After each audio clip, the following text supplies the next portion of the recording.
Hello and welcome to Castar Reviews.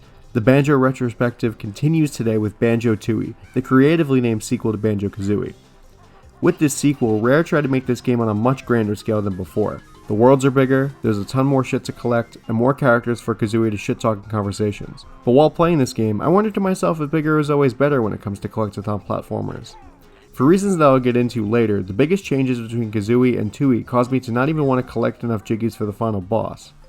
But I don't want to give everything away in the intro, so let's get on with Banjo Tooie, starting with the plot.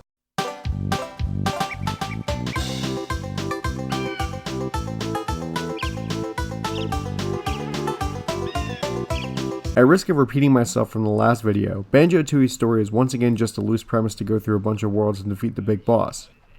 That doesn't mean that the plot is exactly the same though. This time, a now dead Gruntilda teams up with her two sisters, and their plan is to bring her back to life by way of a machine that sucks the life force out of things to give to her. One of the major casualties of the machine is Bottles, who remains dead throughout the rest of the game.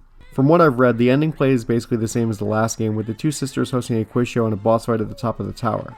Like I said previously, for reasons that I'm going to get into in the gameplay section, I didn't feel all that motivated to get the 55 Jiggies required to beat the game. I was able to see every single world the game has to offer though, and I'm confident that I can still go through with a valid review of the game. Luckily for me, the ending section of the game is pretty similar to last time, so I suppose I didn't miss too much. What I can confidently speak on is all the new characters you can run into. Apparently Bottles has a brother named Jam Jars, who is a drill sergeant that fills in the same role as Bottles did in the last game.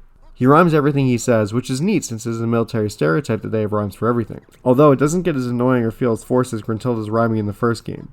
I kinda wish Grunty's sisters got more development. They're introduced and the only information given on them is that they're related to Gruntilda. That's it. They remind me of the Koopalings or Bowser Jr. from Super Mario, where they end up as upgraded henchmen whose defining characteristic is that they're blood related to the main villain. The other side characters are pretty one-note as well, but there are some recurring characters from the first game who actually recognize you when you help them. That's it for the story though. Let's see what they did with the presentation.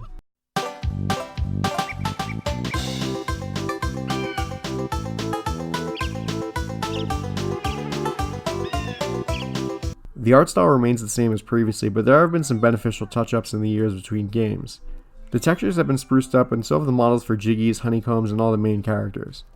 One thing I love about the world designs is that they don't go with their traditional themes. Banjo Kazooie went with a typical platformer layout of grasslands, deserts, beaches, forests, ice worlds, and factories. Banjo Tooie uses some of these, but combines some themes in interesting ways. Hellfire Peaks is a great example of this. There is an icy section as well as a fire section that you need to traverse through to get some Jiggies. Some other interesting themes are the amusement park of Witchy World, the dizzying heights of Cloud Cuckoo Land, and the port city of Jolly Roger Lagoon. One minor complaint that I have is that some of the worlds can feel homogenized, like how Pterodactyl Land feels like a sequel to Glitter Gulch Mine. That shit is minor though. The structure of the world is where I have the most of my criticism with the presentation. To a completely new player, entering a world can leave them confused as to where to start. There aren't too many contextual clues as to where collectibles would be. It can get annoying in the later worlds where you have to use roundabout methods to even access the front door. I enjoyed the more compact areas of Banjo Kazooie, since it was more fun to explore the bigger points of interest as opposed to running around finding some sort of clue as to what to do. On that note, let's move on to the gameplay section.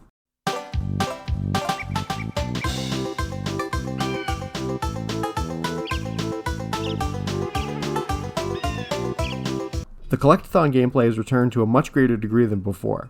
The worlds are chock full of stuff to do and there's much more to interact with outside of the main areas as well.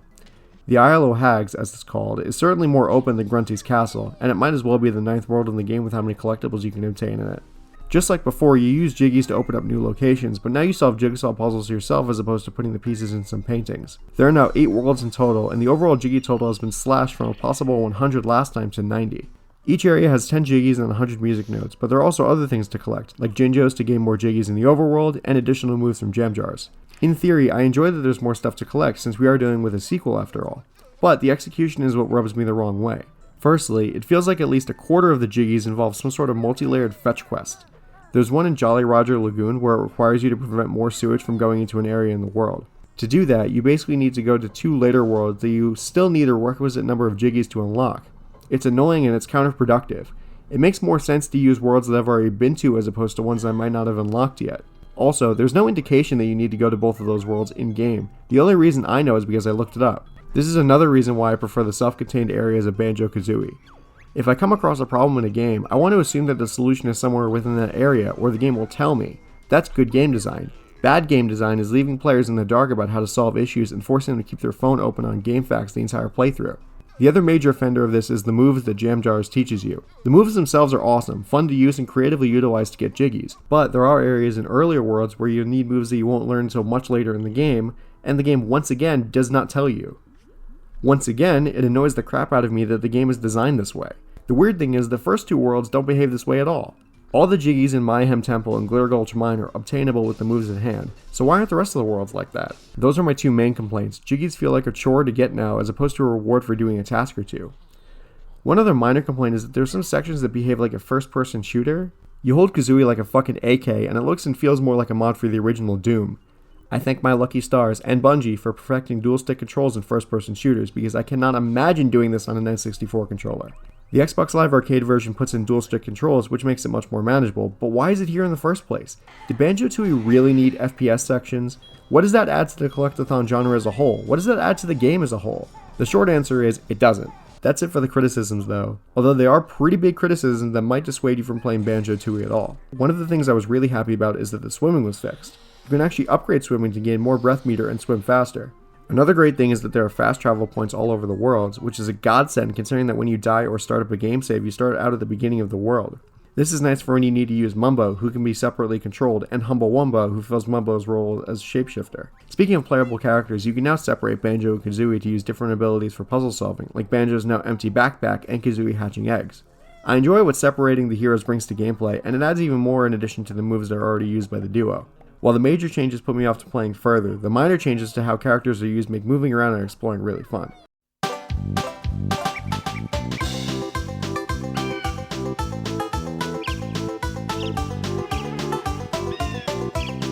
I might be getting a lot of flack for this, since Banjo Tooie is widely praised as a great game, but I really didn't enjoy it.